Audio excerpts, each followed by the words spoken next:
Uthi Malwandle, nanamhlanje uma ngithi ngiyayicabanga leya ndaba kuvele kuvuke uhlevane ngigodole ngishiselwe at the same time ngifikelwe ukucasuka ngihleke. Ngiba nama-mixed emotions ngendlela engingayi-understand because namanje I am still asking myself ukuthi what was that and why ngangiyi-target yalesa simo engazithola ngibhekene naso. Hello, sanibonani, Dumelang, igama uZandi, isibongo umfeka uMalwandle lo, Lwandle kalwela lwezibhekane zona isihambela le kude phezulu. It's a story time. It's a story time. It's a story. I-Life Graduate lingisendele indaba. Libhale phansi lingi-DM ku-Facebook. Uma ngabe ungazi ukuthi ngidm kanjani ku-Facebook, I am Meaningful Conversations with uZandi Mfeka on Facebook. I am Conversations_Zandi Mfeka on TikTok. I'm Conversations_Zandi on Instagram. If you want to send me your story, you can do that. And you can also send a voice note on 071 941 941 sengijaha ukukhuluma indaba. Yo, lalela indaba zala ekhaya ziyakha ziyakhulisa ziyafundisa nawe. Ungasali uma ukuthi unendaba ofuna ukuxoxela yona uwatholile ama-details. Malwandle, okwehlela mina nanamhlanje kusangishaqisa ukuthi ngempela into enje angazithola kanjani ngikuyona, ngoba ave ngicabanga ukuthi ngubaqwe, ave ngicabanga ukuthi ngiyazigada ngiyile nhlobo ngisho noma ngabe ngiye kwi-groove. Angisiyena-ke nomuntu ogroove kakhulu, kodwa kuyenzeka once in a while uma ngiphume nabangani ngenza sure ukuthi mina ngishaye lo 3 AM kwi-groove. Mezike zathi nje 12 midnight akangishayeli u1 ngingakuhambi, kangangokuthi abangani bami noma beya kwi-groove abasangitsheli ngoba bathi mina ngiyabhora. Uma kwenzekile ngabezwa-ke bekhuluma egruphini ukuthi bayahamba-ke, once in a while I do tag along. This time around it was one of those moments where I have found myself tagging along beya kwi-groove thizeni somewhere ngapha ko-Pretoria. Uthi Malwandle-ke hhayi-ke groove wabanjani, sihambe nabangani sizikhiphe-ke sihambe-ke. There is this place in Pretoria, a very beautiful place nje, it's up and happening, everybody loves it, and njalo mangabe kuyi-month and Friday kuba ne-artist eperformayo laphaya. So uthi ngalobo busuku-ke kumnandi kwi-groove futhi-ke mina ngihlala e-Midrand, so let me go. Hhayi-ke uthi abangani bathi hhayi vele siyakwazi-ke wena ulala kanye ney'nkukhu, uhamba uyolala. Uthi hhayi ngihambe ngiyolala. Uthi Malwandle ngidrayive ngiphume kwi-groove ngidrayive ngihambe endleleni uthi endleleni ngingene egaraji. Mangingene egaraji angifuni izinto eziningi because ngiyezwa ukuthi ngiphuzile, kodwa hhayi kangako, but ngiphuze ngokungaphezu kwesilinganiso engisijwayele. So ngingene egaraji ngithenga amanzi, ngithenga i-Red Bull, angidingi na-fuel at that point in time. I just needed nje some fresh air. Ngithenga i-Red Bull, ngithenga amanzi nje ngiwathi qaqa ngiwaphuza wonke same time, ngithathe igobhozi ngililahle, ngirelaxile nje ngisaphumulile la egaraji, and then i-Red Bull ngiyiphuze half bese ngingayiqedi ngingene emotweni ngiqhubeke ngidrayive ngihambe. Uthi Malwandle mangiqeda ukuphuma egaraji, hayibo, kunosisi uhleli eceleni kwasegaraji, uhleli nje akahayikhi akathini, uzihlalele nje usisi wabantu, and uhleli kanje. Uyabona kulezi zinto lezi, I don't know what you call those poles ajwayele ukuba outside, ama-ultra city nakumagaraji nje amaningi lawo ama-poles amancane. Uthi lo sisi uhleli kwi-pole and uhleli ubambelele kanje emadolweni. Uthi hhayi ngiphume lo sisi okokuqala ngimdlule, ngizibuza ukuthi hayibo u-right lo muntu ohleli kanje. Uthi mangidlula eflashwa ama-light wemoto mangiza ngakuyena, aphakamisa ikhanda, amehlo kube ngazukuthi ayaqondana, kodwa kube nje nobufleshi ngokuthi phela ngikulayithile yabo, ngikhanyisile bese ngiyadlula. Uthi ngidlule Malwandle, after 5 minutes ingqondo yami iyale ukumdlula, ngiphinde ngijike ngibuyele emuva kuyena, and uma ngibuyela emuva kuyena ngiphinde ngikwenzeke same thing futhi ama-light emoto ukuthi phahla aphakamisa ikhanda. Uthi this time around asmile. Lo muntu uhleli akahayikhi akenzi next. Uthi yazi Malwandle angikuthandi ukuliftana, worse ebusuku umuntu engingamazi. Uthi ngivele ngidrive ngiphindele egaraji ngifike ngithenge omunye u-500 mils wamanzi ngiphinde ngiphuze futhi. Uthi this time around ngikhiya imoto ngiwalk-e ngiya ngakuyena ngoba akekho far away from the garage. Ngiwalk-e ngiye ngakuyena, ngifike kuyena ngibingelele, sawubona. Uthi for some reasons nje ngibe nesihe engingasazi ukuthi siqhamukaphi ngalo muntu wesifazane engingamazi ohleli eduze kwasegaraji ey'ntatha. Kuyoshaya ama-AMs manje, akubona na-midnight ama-AMs and lo muntu uhleli ubukeka ngazi ukuthi nje akabethelwa nawu-do-re-mi ukuthi what time is it, ehleli kanje. Akabukeki futhi ehayikha. Okay fine, ngimbingelele avume asmile. Uthi makavuma esmile uthi hayibo waze wamuhle umuntu uMalwandle. Yayinhle ingane yabantu uMalwandle. Uyabona labantu besifazane abanobuhle bemvelo othi mangabe ekubuka akubuke kuthi phayi. Kube ngazi ukuthi ushawe ama-flashlight athizeni and then abese smile akuvele ukuthi faca ihlathi. Uthi uDark umuntu wakhona akadlanga ngabala eligqamile. Uthi uDark kodwa mambuka isikhumba sakhe siyashelela, unalamashiya a-thick wemvelo, hhayi lawa wenu uMalwandle eniwanezelelayo. Yena unalawa a-thick wemvelo. Uthi ngibuze sisi hayibo uhlaleleni la? Uthi abheke phansi, abheke phansi njengomuntu engazi ukuthi ubala amahloni. Aphakamise amehlo kancane, aphinde abheke phansi, angangiphenduli.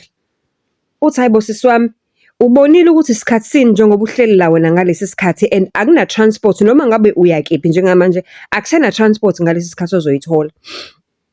Uthi aphakamise amehlo uMalwandle angibheke, athi ngixoshiwe ekhaya. Ngithi mina athi yes ngixoshiwe ekhaya. Uthi mangibuka ngemva kwakhe-ke manje sengiqala ukuqaphela-ke izinto ezi-around yena. Uma ngibuka ngemva kwakhe kune-suitcase, yabona lama-suitcase wenu wokutravel Malwandle kodwa hhayi leli elikhulu kakhulu. Mhlampe nje like u-medium size wakhona. Athi ngixoshiwe ekhaya. Uthi ngibuze manje njengoba uxoshiwe ekhaya uhleli la ucabanga ukuthi uzosizwa yini? Uthi nami angazi.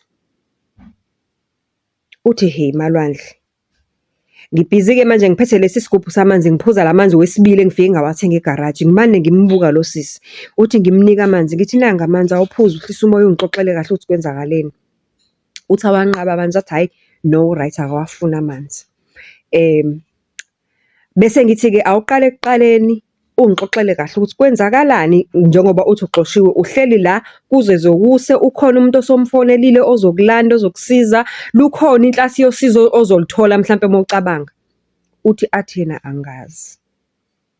Nami angaze ngifonele muntu njengoba ngihleli la. Akekho nomuntu engimfonelile futhi anginayo nefoni. Angasichaza isitori sokuthi akanayo kanjani ifoni. Uthi anginayo nefoni, akekho umuntu engimfonelile, angazi ngizosizakala kanjani. Yazi le ndaba umnikazi wayo uthe mangabe engisibhalela yona uvele wabhala into ende ngayifunda kaningi. Ngithe mangimphendula ngathi ngicela ukuku-video call-a ungixoxele kahle le ndaba, ngifuna ukuyizwa kahle cause bengingayikholwa into ekade eyikhuluma ebeyibhalwe lapha. Bengifuna ukumbuka emehlweni eyikhulume le ndaba ngoba hey wow, ezinye izinto azikholakali. Uthi Malwandle yazi ngivele ngitshile ngirelaxe ngale ndlela engingazange ngize ngiyi-understand-e. Ngivele ngidabuke ngibe nozwela ngimbuke lo muntu usemncane mangimbuka mhlampe ula kuma-20s or 21 kodwa uyabona ukuthi umuntu ongafikile ngisho mhlampe ku-25, 26 uyabona nje ukuthi yingane le mombuka nje.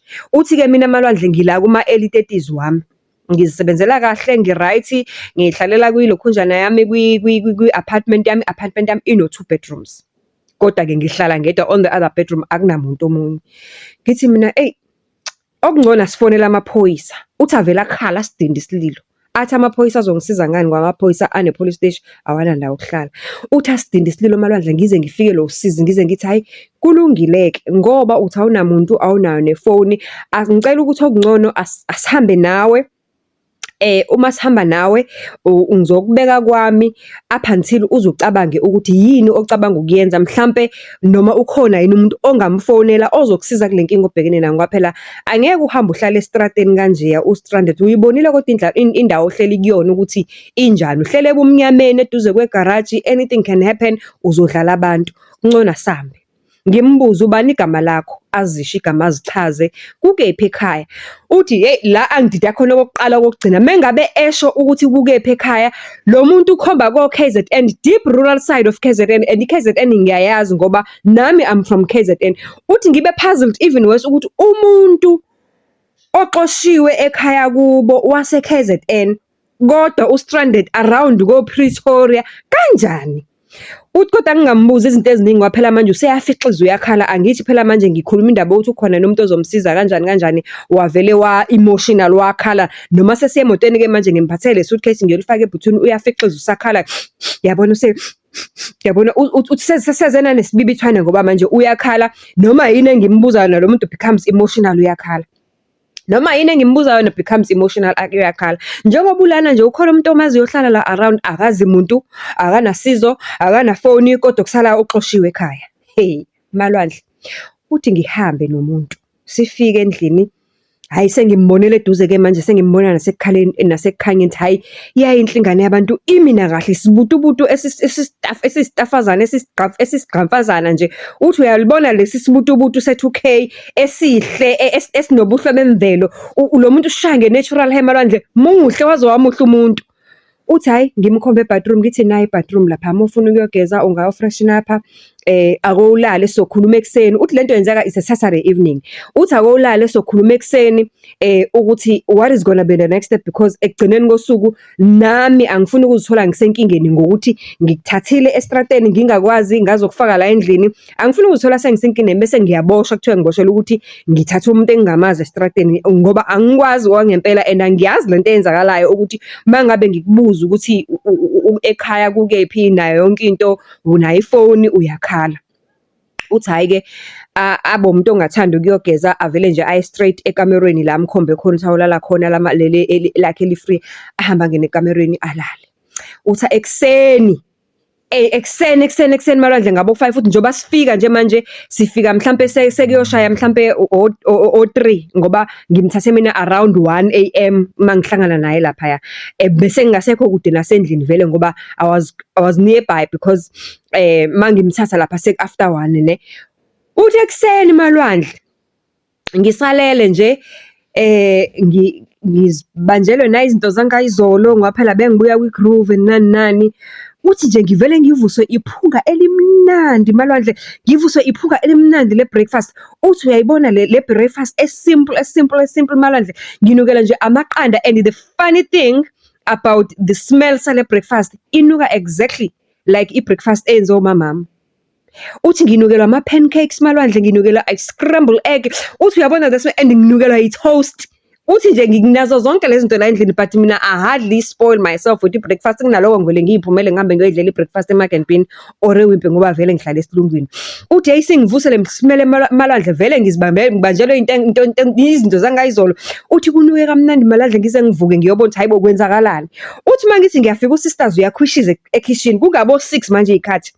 Uyakhwishiza ekitchen usasethe netafula wenza i-breakfast. Hayibo bekunama orange la endlini ke vele uthi nje I love oranges, I love fruits. Freshly squeezed orange juice umuntu uyisikhamile. Hayibo ngibuza uvuka esikhatsini. Uthi hayi ngisanda kuvuka nje. Uthi hayibo pho yonke lento yenza isikhatsini. Uthi hayi ngisanda kuvuka nje ngiyenze manje njengoba ngivuka. Uthi hey Malwandle hayi ngibe impressed. Hayi ngibe impressed Malwandle, akudeka itafula usisters. Uthi hayi go and wash your face and come back and eat. Uthi hayi ayike badle bayaxoxa ke, uyabuza ku KZN kanjani. Uthi achaze lo muntu achaze lo muntu to a point ukuthi ngibona ukuthi le ngane this is an innocent kid. Lo muntu uhamba umkhosi womhlanga uyangixoxela ukuthi ngendlela inhliziyo yakhe ebhlungu ngayo njengoba exoxela ukuthi lento yenzeka it's around winter, kwaqala iwinter kwako May. Uthi uyangixoxela ukuthi this year ngendlela inhliziyo yakhe ebhlungu ngayo uzophuthelwa ukuya emkhosini womhlanga njengoba exoshiwe ekhaya kubo. Awuna ekhaya kini uxosheleni. Uthi hayi ke yabona mengiqala leso story sokuthi uxosheleni ekhaya kubo uvela sidinda isililo. Uthi njalo mangibuza indaba ukuthi uxosheleni ekhaya kubo uvela sidinda isililo, vele indaba nje iphele imuncu. Uthi hayi ke sidle ke siqede ke siwashe izitsha ke kube right kube nje yaya. Kucace ke manje ukuthi lo sisi uzophinda ahlale another day.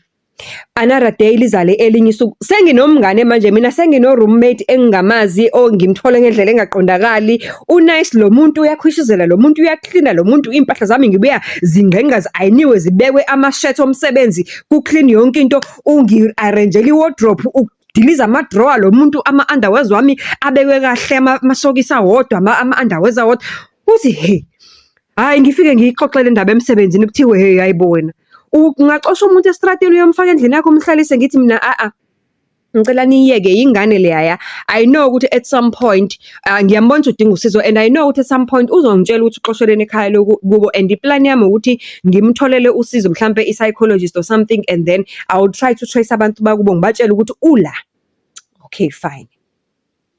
Uthi ziqhubeka iy'nsuku uMalwandle uthi ngendlela isikhathi esasihamba fast ngayo nginaloya muntu wesifazane empilweni yami yonke into nje was just kwakungazi ukuthi nje ngisemaphusheni angazi kanjani.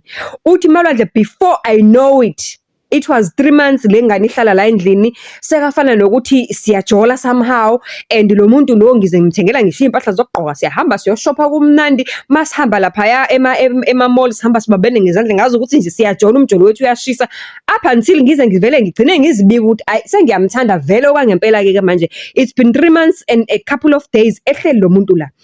Uthi hayi-ke sijole-ke kuloyo nyanga yokuqala sijola-ke kube ukuthi vele angithi wayengitshelile lo muntu ukuthi uyi-virgin so njengoba i-virgin kusho ukuthi angeke ngikwazi ukumthinta abuze ukuthi ngizokwazini ukumbekezelela up until such time yena ready because ekhaya kubo nje abemxoshile this year ngiyakwazi ukwenzelwa ilokhunjana ngiyakwazi ukuya emkhosini omhlanga and ngeke asakwazi ukwenzelwa yini lento enziwayo umhlonyane no not umhlonyane umemulo athi she's turning 21 asho ne-date azalwa ngayo asho i-date forward uSeptember ngazibani is turning 21 and bekufanele ngabe lo nyaka lo unyaka wakhe ukuthi nje uyaqoma babakho uyamkhulula and everything aqale impilo yakhe naye abone ezwe ukuthi kunjani ukuba umuntu wesifazane. Ngibuza ukuthi esikoleni ke ngoba umncane athi njengoba ngixoshiwe esikoleni angisakwazi ukuqhubeka bengifunda e-PUT Pretoria ntontontoni athi njengoba ngixoshiwe so angisakwazi ngoba ubaba bengikhokhela.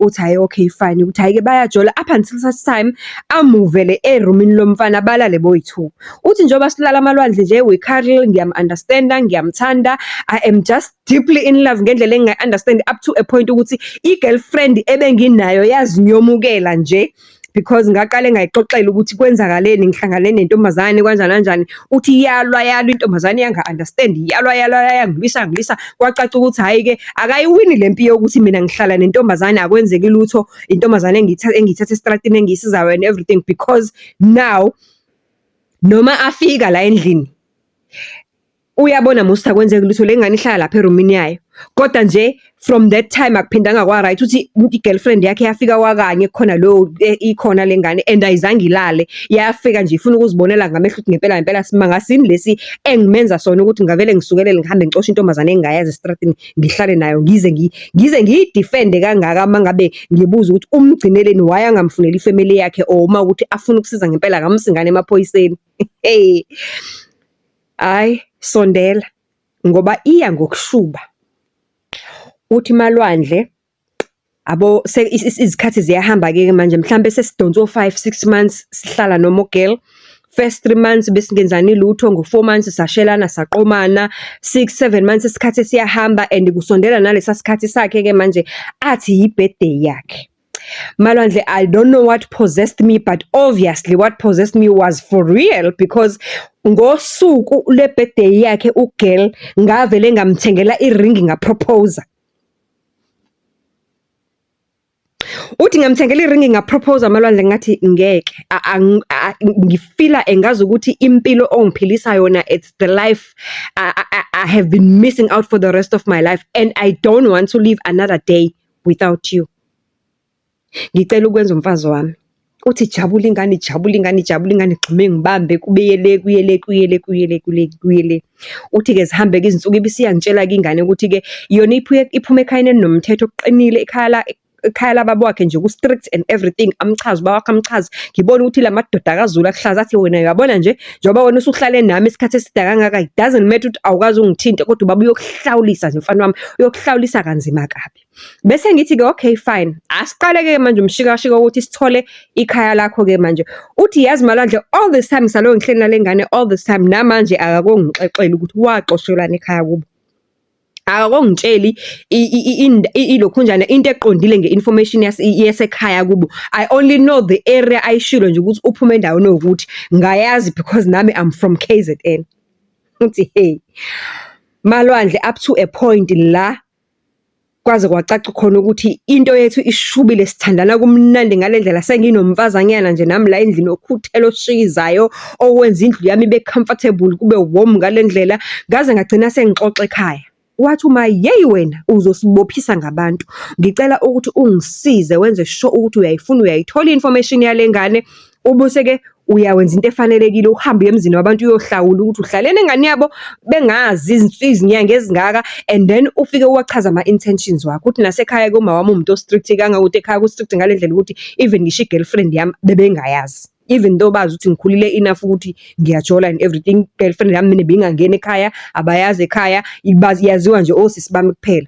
Uthi hhayi-ke manje kuqale-ke amalungiselelo ukuthi-ke amalungiselelo ukuthi-ke manje mina noGeli-ke sizokwenza izinto ngendlela e-right. Uthi at some point ngathi mangibuya emsebenzini ngalolo langa lakhona ngafike ngibhalela incwadi ebhale yonke into about ifamily yakhe, wayichaza washiya wonke ama-details, waze washiya ngisho ama-numbers wasekhaya kubo kababa wakhe.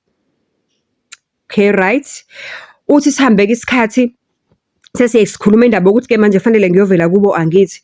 Uthi hayi nangempela-ke ngiwathathe lama details. Uthi ngelanga lakhona wayepheke kamnandi uGeli, epheke kamnandi uGeli, enze ngisho i-dessert wawenza-ke, wangibhalela lo ncwadi wayishiya kanjalo-ke lapho-ke ngayifunda-ke mina ngathola ama-details-ke. Sengiqala-ke manje i-research yokuthi ngithole le family ngibafonele. Uthi ngibafonele-ke inamba-ke couple of times ingangeni izikhashana ezininganyana, kodwa eventually inamba ize igcine ingena. Ngizitshela into eyi-one ukuthi ukuze ngenze izinto ngendlela e-right, as much as azi ukuthi yena sengiyaqala ukuthi ngifuna ifamily yakhe and everything, angifuni ukumtshela, ngifuna ukumsurprise so that the day kwenzeka into eyokwenzeka naye azizwe e-comfortable. Uma ukuthi ngalolo langa ngogcina ngazile ukuthi uxosheleni kubo, it's fine, kodwa nje ingqondo yami izitshela ukuthi okay fine, angivele ngiyenze lento ibe yi-surprise. I-date ngeke ngimtshele ukuthi i-date yokuthi excuse me siye lapha ya kubo ithini, kodwa yena u-aware ukuthi njengamanje ngiphezu komshikashika ukuthi ngifuna ifamily yakhe. Uthi hayi nangempela-ke Malwandle-ke kwenzeka okwenzakalayo-ke, umatshela omalume and everything nabantu aba-relevant ekufanele kube yibona ukuthi sihambe nabo ngalolu suku olukhulu. Eventually ngigcine ngimtholile ubaba wakhe efonini, ngikhulume naye ubaba wakhe. Uthi okokuqala ubaba wakhe mangikhuluma naye akazange angiphendule, ngathi yo nayo-ke le ndoda kushiwo ukuthi kuhlaza kambe indoda enomthetho, indoda yesintu. Uthi okokuqala nje akazange angiphendule ngoba ngamfonela ubaba wakhona ngazichaza ukuthi baba ngubani wakabani, ngicela uqale ngixolise ngento engiyenzile, indodakazi yakho nami ngihlala naye endaweni yokuthi kanje kanje, ngazichaza nefamily yami mina ngubani wakabani, ngizalwa ubani endaweni yokuthi kanje kanje. Uthi ngazichaza nje ngazithoba ngawo umntana nje ngazehlisa ngoba phela ngenza iphutha la ngiyaxolisa. Uthi ngase ngiyaxolisa kuloba, ngathi ngiyaxolisa baba, ngicela ukwenza ngicela ukulungisa isimo engisenzile and ngicela ukuqinisekisa ukuthi njengoba ehleli nami uzibani bani angingakomthinti, usaphelele usaseyintombi, and ushilo ukuthi vele bekufanele ngabe lo nyaka ekhaya njengoba ezoba na 21 kumele ngabe uwenzelwa umemulo, kodwa ngoba-ke wahamba ngale ndlela ahamba ngayo, uma ngabe engitshela mina uthi waxoshwa ekhaya kubo, akazange ngitshela ukuthi uxosheleni, kodwa-ke kusho kuyacaca ukuthi angeke asawenzela. And ngiyacela ukuthi ngenze izinto zibe right ukuthi lo nyaka lo uma ukuthi usawudeserve umemulo, ngicela ukuthi nimenzele ngosuku ayowenzela ngalo umemulo, nami ngizofika ngiyokhokha amalobolo, kodwa before kwenzeke konke lokho ngizofika mina nabantu basekhaya sizokwenza inhlawulo, sikhulumisane nokuthi nifuna iy'nkomo ezingakhi ngayo. Uthi ubaba wabantu yazi wakwathula eside isikhathi efonini, ngathi we nangu-ke lo baba. Uthi wakwathula eside isikhathi esifonini, wasethi mekaqeda lapho wathi kambe mfana wami uthe wakabani isibongo? Uthi ngasho ukuthi ngowakabani isibongo. Wathi uthe ukephi ekhaya abazali bakho bakephi? Uthi ngaphinde ngasho ukuthi okay mfana wami. Hhayi awubuye ungifonele ngizokhuluma noma wala ekhaya. Uthi okokuqala ngqa emfonela wachaza wayidropha ifoni. Owesibili wambuza kanjalo ukuthi kambe uthe wamphindisa efuna ukuthi aphinde. Wasethi ngizokhuluma noma wala ekhaya. Uthi hhayi-ke nangempela-ke uthi wathi akamnikeze amalanga ambalwa akhulume nonkosikazi wakhe ngalesi simo lesi eza naso esisha esibakhungathayo. Okay fine. Uthi wawadlulisa kwamalanga ambalwa waphinde wafona and ngalolo langa lolo uthi wasefona-ke ubaba wakhona wayesemcelile ukuthi ucela afone esehleli noma wasekhaya bazomfaka kwi-loudspeaker ukuze aphinde aqale phansi achaze ukuthi ubani wakabani, aqale phansi azichaze njengoba kade ezichazile ekuqaleni. Uthi hhayi nangempela amalwandle senginervous-ke manje sengishawa uvalo yonke lento isiyangithusa sengiyagodola nje ngiyabona nje senginokubanda nje senginokusaba ukuthi hayi ngeke ngathi ngizifake enkingeni le ndoda le ngathi ayizwile ngathi le ndoda iyothi ihlangana ingibone okokuqala nje yovele ingiginqe ngenqindi once ngiquleke ngoba nje ngiyezwa even ngisho izwi mayikhuluma iyaliqokothisa. Uthi malwandle sahamba isikhathi lafika usuku lapho kufanele ngimfonele khona-ke manje esehleli nomama wakhe. Uthi ngafona-ke ubaba basho ukuthi sikufake kwi-loudspeaker and njengoba sikhuluma nawe nje kukhona namanye ama-family members abantu abakhulile abadala abala ekhaya bakhona, khona ugogo wakhe lo mntana okhuluma ngaye, khona nomalume wakhe. Sicela uqale phansi-ke ndodana uzichaze ukuthi ubani wakabani njengoba kade ungichazelile nje qala kade ukhuluma nami. Uthi ngaqala-ke malwandle ngazichaza. Uthi ngithe ngiqambe ngiqeda malwandle ukuthi njengoba ngiqeda ukuzichaza ukuthi ngubani wakabani mina ngithi ngihleli nendodakazi yabo siyathandana ngifuna ukuzoyilobola. Uthi ngaqale ngeza ubufixifixi on the behind engazi ukuthi abantu abakhala kodwa bayakhala kasakuzibamba.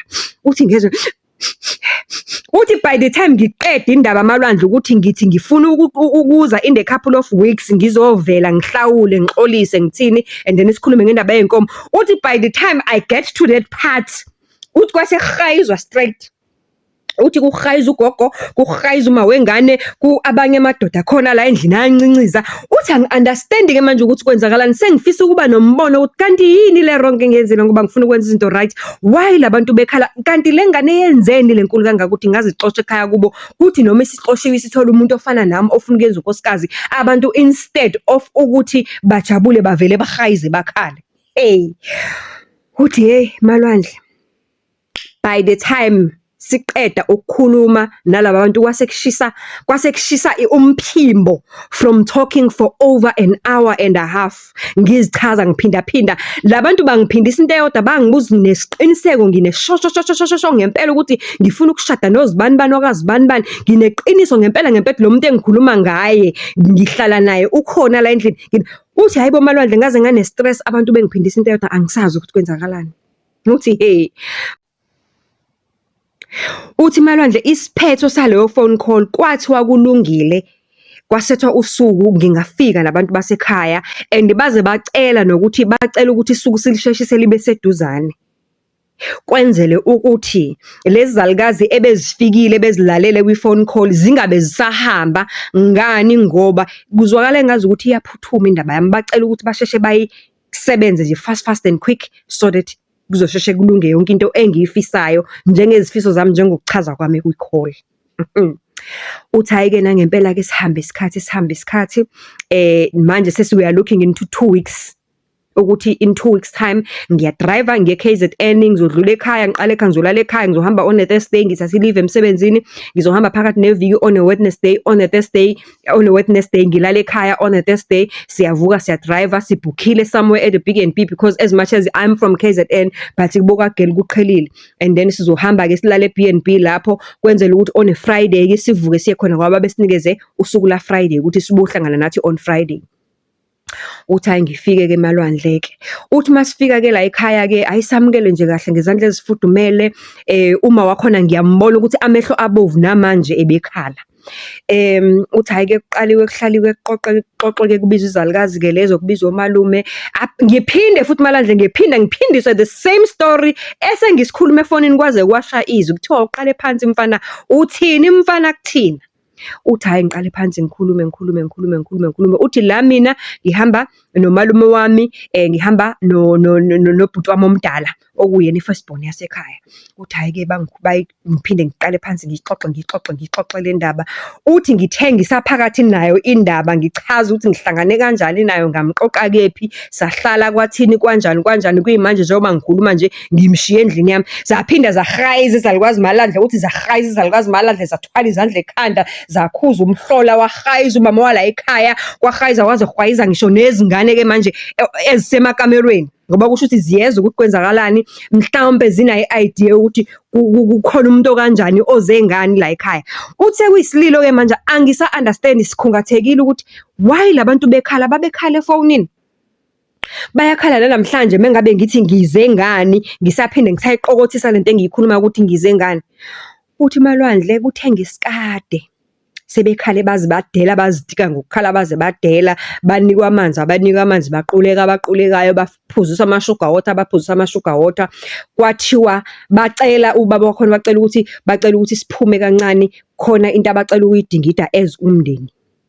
Uthi hhayi saphuma Malwandle, saphumela ngaphandle, sahlala everandini. Ngalesi khathi sihlele everandini-ke senzelwa into edliwayo-ke shem. Uthi abantu bakhona banobuntu, uyabona nje umndeni ophilile.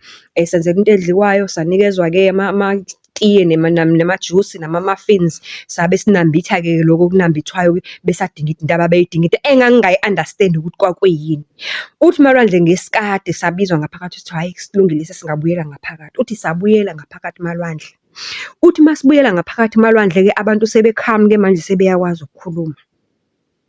Uthi kuqale kubaba wakhona-ke asho kathi mfana wami, angazi ukuthi lo muntu okhuluma ngaye othi wena uhlala naye, uthandana naye, nofuna ukuzomlobola la ekhaya ukuthi ubani wakabani. Kodwa mangabe umchaza ngesikhathi sesikubuza ukuthi unjani lo muntu okhuluma ngaye, uchaza ngqo ingane yethu. Sinayo impela ingane enjalo la ekhaya, achaza yayifunde ePretoria University kwanje, yashona leyo ngane.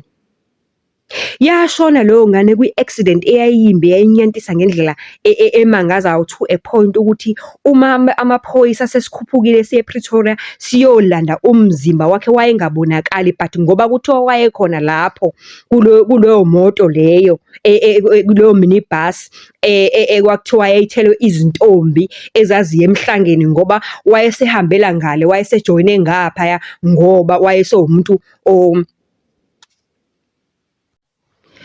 njengoba-ke ayesewumuntu wayesejwayele ukwenzela izinto ngapha ngasesikoleni isikhathi esiningi. Kodwa nje sahamba indlela esakwazi ngayo thina ukum-identifya ukuthi uyena ngempela, sam-identifya nge-birth mark eyayisemzimbeni. Kodwa nje babelimele laba bantwana babekuleya accident. Kangangokuthi abasinda babambalwa, abasinda futhi sezwa ngabazali babo ukuthi ba-recover kanzima, ngoba omunye wabo njengoba sikhuluma nje namanje uhamba nge-wheelchair. Omunye wabo wabuye e-ICU, abanye ababekhona kuleyo nhlekelele yengozi bashonela khona esibhedlela. Kodwa-ke owethu umntwana kuthiwa washonela khona lapha engozini. Uthi Malwandle ngajuluka ngamanzi. Uthi ngajuluka ngamanzi kushisa, ngagodola ngayo izinto zonke, ngakhipha amehlo uthi yeyi Malwandle angizange ngize ngizikholwe indlebe zami ukuthi lo baba uthini kumina. Lo baba uthini kumina. Uthi-ke hhayi-ke kwasekuqala-ke kukhuluma-ke ugogo-ke manje. Ugogo-ke waqala wahlengezela izinyembezi-ke ugogo uyachaza ukuthi Malwandle ngicela ukukutshela ukuthi kwavele kwahlwa emini. Kwahlwa emini kumina, abantu bangifuna iy'mpendulo, anginazo izimpendulo, and mina ngiyachaza ukuthi umuntu engihlala naye ngiyamazi mina for the past 6, 7, 8 months ngihlala nalo muntu, umuntu ophilayo, and here I am, abantu bangitshela ukuthi mina bengihlala nomuntu ongasekho emhlabeni. Kanjani? Uthi ubhuti wami omdala angibuke with questioning eyes. Uthi uyabona umuntu akubuke ngamehlo afuna impendulo ongenayo nawe.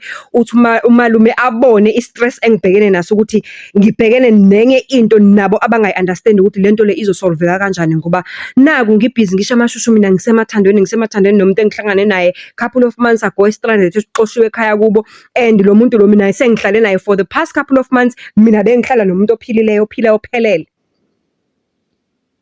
Uthi isalukazi sichaze-ke sikhulume-ke sisho ukuthi babuhlungu kanjani, bayaxolisa futhi ukuthi whatever that has happened, bekungafanele kwenzeke. Kodwa-ke inkinga eyenza ukuthi yonke lento yenzeke ingenxa kamawalengane. Uthi isalukazi nje sivele siblame uma walengane straight away. In fact, abazali balo mntana bothu ngoba apparently kuthiwa umntwana loyo mengabe seshonile abazange bamlande. Shuthi abayenzanga lento esiZulu le yomlahlankosi ukuthi kulandwe ihlahla kuthini.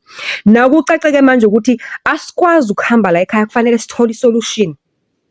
Uthi ngesikhathi sisaselapho khona lapho ekutheni sifuna isolution, babuza ukuthi lo muntu okhuluma ngaye othi ukade uhlala naye, ngisicela ukubuza ukuthi ungakwazi yini ukumfonela njengamanje sikhulume naye thina.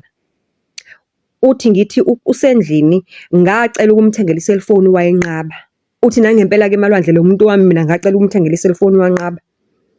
Lo muntu akahambi, ngimfica ehlele khona endlini njalo uyacleana wenza yonke into yasendlini, uphuma endlini makahamba nami kuphela. Akanabangane, uyilo girl nje kangakuthi ngaze ngaku-understand ukuthi uwumntana wasemakhaya nje okhule ngaphansi komthetho strict ongakujwayela ukuba uvanzi. Ngoba even ngisho efletini abantu abaningi they will be so surprised to see me walking out with a girl, meanwhile abamazi abakaze bambone. Umuntu obekade ehlalele endlini. Uthi ngichaze ngithi mina lo muntu nga-offerisha ukumthengela iselfoni sisanda kuthandana, wangitshela kahle ukuthi akanasikhathi iselfoni. Uright ngokuhlala la endlini, mengabe sekubuye mina exoxele nami, uright ngako konke lokho. So asikwazi ukumfonela njengoba sila sonke. Uthi hayi abantu abadala ababukana endlini. Caca ukuthi hayi enye ingwadla ke mina le engahlangabezana nayo ngingekho aware. Uthi Malwandle-ke manje sekufanele sithole isolution ukuthi kufanele yini ekufanele mayenzeke. Uthi Malwandle ngavele ngagodola ngagula same time ngaphathwa yiflu ngagodola ngayizinto zonke ngafuna ukukhishwa isisu khona manje ngacela itoilet. Uthi ngakushiselwa ngigqoke nebhantshi khona la ngoba phela bengiyemzini mina bese okhuluma indaba zamalobolo ngashiselwa ukuthi bangikhumisa bangishayisa ngomoya. Uthi angazange ukuthi ngaquleka nini kodwa ngaquleka sengibekwe kuvrande ngimanzi kade bengithela ngamanzi. Cause kusho ukuthi yonke lento yavele yabuya ngokunye kwa the fact ukuthi lo muntu akaphuma endlini, kwa the fact ukuthi lo muntu uphuma makahamba nami. Zaziningi izinto Malwandle, I'm trying to hlanganisa u3 no5 together ukuthi angikhiphele inamba ecacile. Hayi cha, inamba ecacile ayiphumi. Kodwa mina I know what I know because I have been with this person for the past couple of months. Ngidate nalo muntu sidlala endlini kumnandi. This person has made my house so warm. Has given me the kind of love I've never thought ukuthi ngake ngili-receive emntwini wesifazane. Hey, kubhuti wabantu yazi mina ngixoxela le story uzowahlengezela iy'nyembezi ngambona ecobisa amehlo kwividiyo ngabona ukuthi lento le still this day isamudla. Uthi Malwandle njengoba ngikhuluma nawe angikwazi ngisho ukushela intombazane estratini, anginayo i-girlfriend. I've been to counselling kodwa akufuni ukudlula. A long story short, uthi Malwandle we had to find a solution ukuthi senze njani ngoba kucacile ukuthi mina bengihlala nomuntu ongasekho emhlabeni. Kodwa at the same time isalukazi sasho ukuthi siblame uma wengane wathi bona basindisiwe la ekhaya into zesiZulu zemlahlankosi ayinto engekho leyo. Kucacile ukuthi le ngane njengoba yashona leyo Pretoria, umoya wayo la ukhona awuphumulile kwa the fact ukuthi sakhuluma ngezinto ezazi part of the plan for this year ngoba uthi into akuyona into endala into ya last year ngoba usakhuluma ngento ezazi part of the plan for that particular year ukuthi okufanele enzele umemulo kwathini. Kusho ukuthi lo muntu lo was looking forward to live her life to the fullest after enzela umemulo. Only God knows ukuthi mhlawumbe wayesenawo ngisho boyfriend mhlawumbe eyayisimthembisile ukuthi wayengaze aziveze ngalendlela aziveza ngayo eziveze emntwini angamazi. Uthi Malwandle ngaphuma ikhanda liduma, ngaphuma ngingazi noma ngiyagula noma ngiyaphila noma ngi-right noma ngikho right noma ngiyaphupha noma ngiphilile noma nginjani manginje. I was just numb. Kodwa ekugcineni kosuku a solution has to be found. Sahlala kulowa muzi Malwandle sizama ukuthola isolution, salala khona ngalobo busuku bacela ukuthi silale ngoba kwase ku late vele. Salala kulowa sasho ukuthi sibhukhile besibhukhile la somewhere bathi hayi no, bacela ukuthi vele siyi-cancel i-booking, we are part of the family, we've got a problem esibhekene nayo kufanele siyisolve sisonke ngokubambisana. Uthi hayi ngempela the following morning kwacaca ukuthi kufanele sivukele emntwini obonayo ohlolayo somewhere endaweni. Uthi ngempela ke isalukazi umsakazi-ke sahlala ey'ngcingweni-ke wakhona umuntu ovela ukuthi ukhona umama oyisayoni osebenza ngamanzi akwavukelwa kuyena uthi masifika amalwandle la kulo mama athi akasebenzi on a Sunday. Kucaca ukuthi kufanele njengoba ethi lo mama akasebenzi on a Sunday athi nginizwile ngitsheliwe ngani kade nginilindile futhi beningisinda angisebenzi on a Sunday kodwa ngiyayibona ukuthi into enize ngayo ijule kakhulu angikwazi ukunganisizi. Uthi ngalolo langa akazange asihlolele wasinikeza nje amanzi kakhulukazi mina kwathiwa kufanele ngifike ngigeze ngalamanzi ngifuthe ngawo lamanzi uthi sahamba ngalobo busuku wathi asibuye ngakusasa ekuseni ngomsombuluko uthi wasitshela ukuthi sibuye nani ngakusasa ekuseni ngomsombuluko uthi sahamba saphinde ngahamba ngayolala kusalala kunomuzi nabantu basekhaya safona nasekhaya sachazwa wafona umalume-ke manje wachaza ukuthi hey sibhekene nengwadla la lo muntu lo ebethi uzolobola and lo muntu lo kuthiwa uzomlobola umuntu ongasekho emhlabeni. So-ke manje we are trying to solve i-problem esibhekene nayo. Uthi-ke bavuka-ke kulo mama bavukela ngakusasa ekuseni 4 AM in the morning wabonwa yibo i-queue nje babe number 1 kwi-queue babevula nje bakavula lo mama esigodleni baqala-ke bahlala phansi uthi lo mama wazamula kaningi washo ukuthi hey ngaze ngayithwala into ngingayazi ngingazange ngize ngiyibone iza kumina and njengamanje lo mntana lo ekhulunywa ngayo girlfriend whatever uya ngesinda kwandawo yami kwa flat lami kufanele liyogezwa ngoba ngihlale nomoya omubi for the past couple of months ngingaboni ngingazi ngiluthekile ngisothandweni unginamathele nje wangikhetha kwabaningi ngoba kusho ukuthi mhlambe nami ngumuntu onesiphiwo somehow cause akuchazeki ukuthi le ngane yangikhetha kanjani. Kodwa uthi malwandle ekugcineni kosuku lo mama wasisiza washo into ekufanele yenziwe ukuthi into ekufanele mayenziwe lo mntana lo kufanele kokuqala nje kufanele bamlande la ashonela khona engozini la ashonela khona kufanele bamlande benze ritual benze izinto zesintu bebeqeda ukumlanda kufanele bahambe ke baye endlini la besihlala khona naye bayogeza le ndawo because mina bengihleli nomuntu ongasekho. Uthi malwandle ingqondo yami yazi yonke lento yenzeke ngazi ukuthi ngisemaphusheni ngazi ukuthi I am far away ngathi nalabantu abakhulumayo bakhuluma kwi-movie ngazi ukuthi ngibuke a 3D movie somewhere ngoba nje yonke lento ayingeni kumina it's not sinking kimi yonke lento siyenza siloke sehla kusenyuka siphuma singena kulo mama osisizayo it's still not sinking in and mina sengifuna ukuhamba and nginodlame ngifuna ukuhamba ngibuyele emntwini wami engimshiye emuva because mina I know what I felt. Ngiyazi mina ukuthi kwenzakalani abazi labo ukuthi bakhuluma ngani.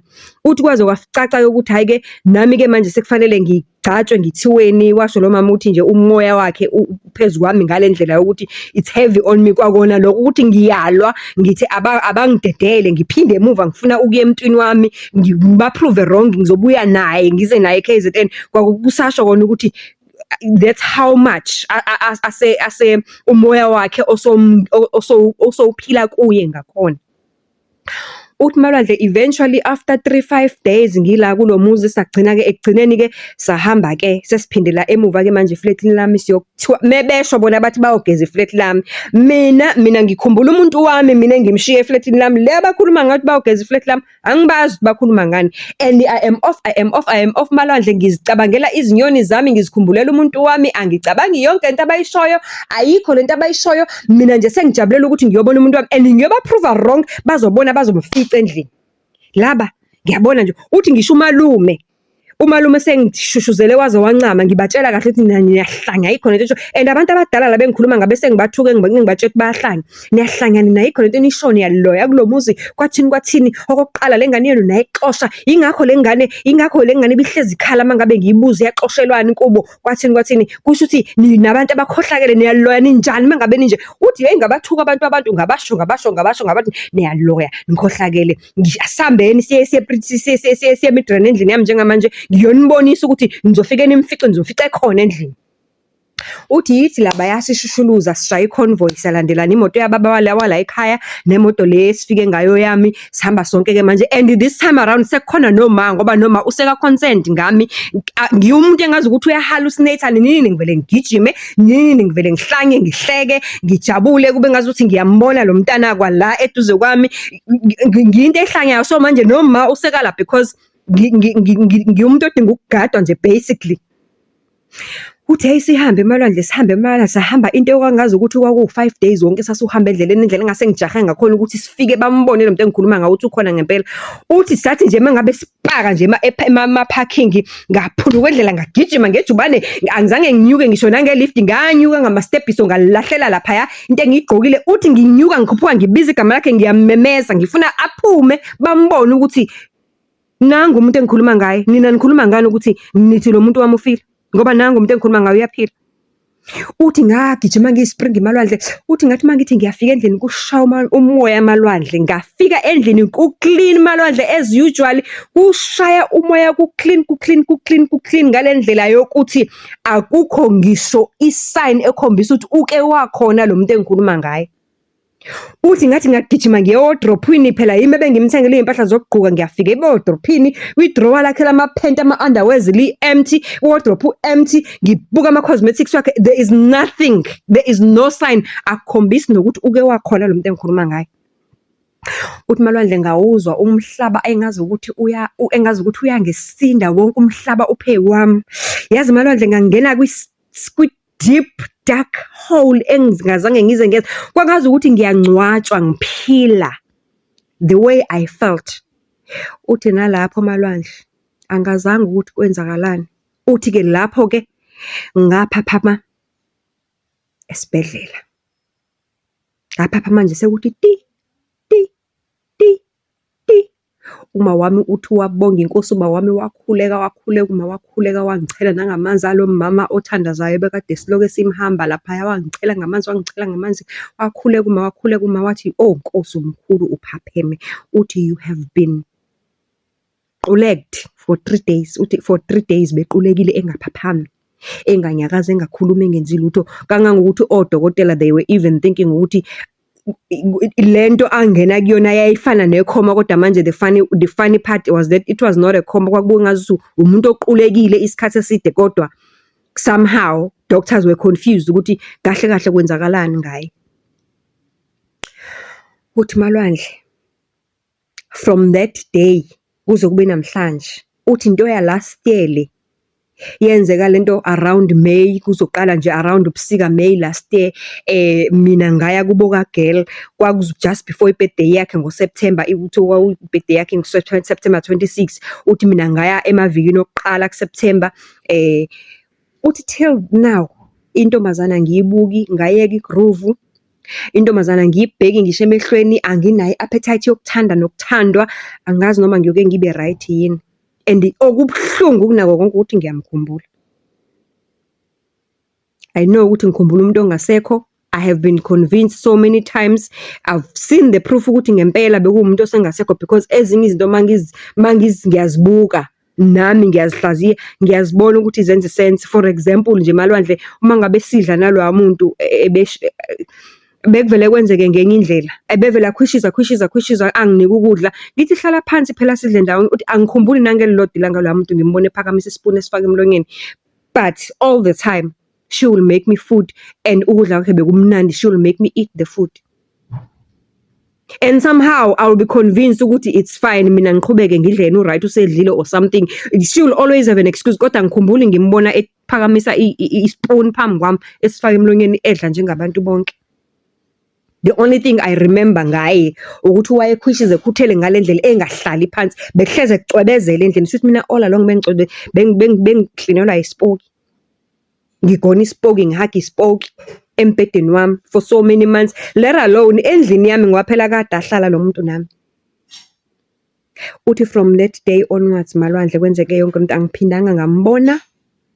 Ngesikhathi ngiqulekile ngisesibhedlela ngamphupha evalelisa, ebonga, engitshela ukuthi bengithanda. That was a night before ngiphaphama ngokusho kukama. Kwaba ukuphaphama kwami lokho, and kwaba ukuphela kwephupho elalilibi engiliphile for a couple of months, and a lie basically engiyiphile for a couple of months. Ngicabanga ukuthi ngithole umuntu ngize ngibone umfazi, kanti umuntu wakhona akasekho. Uthi malwandle angazi noma ngiyoke ngiphinde ngibe right yini, ngoba hey angiyazi mina into enje. Ngihlale ngimkhumbule kube ngathi ngiyambona nje, kodwa ngibona ukuthi kusho ukuthi ingoba isithunzi sakhe vele bese singijwayele kakhulu. Kodwa ngiyambonga loya mama wabantu. wangisiza. And njengoba ngikhuluma nawe njengamanje, ngiyamuva lapho ebekade ngihlala khona, la engagcina ngihlala khona naye. Ngithenge enye indawo somewhere else. I'm renting out that apartment. Angeke ngisakwazi ukuqhubeka nokuhlala laphaya.